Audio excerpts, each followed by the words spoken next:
کہ جس کے دل میں ذرہ برابر بھی کبر ہوگا، تکبر ہوگا، گھمنڈ ہوگا.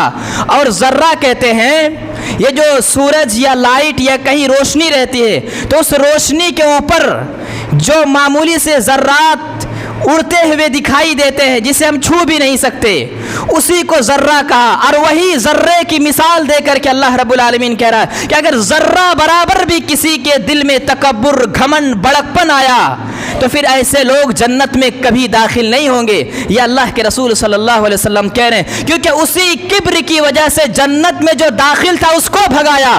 اب انسان جو ابھی جنت میں گیا نہیں ہے تو اس کبر کی وجہ سے وہ جنت میں داخل نہیں ہوگا. یہ ابلیس کی وراثت ہے، یہ ابلیس کی وراثت ہے. یہ کبر، یہ انسان کو برباد کرنے والی چیز ہے، اور یہ جہنم کا لقمہ بننے والے ہیں ایسے لوگ جن کے دلوں میں کبر نے جنم لے لیا ہے. چاہے وہ کبر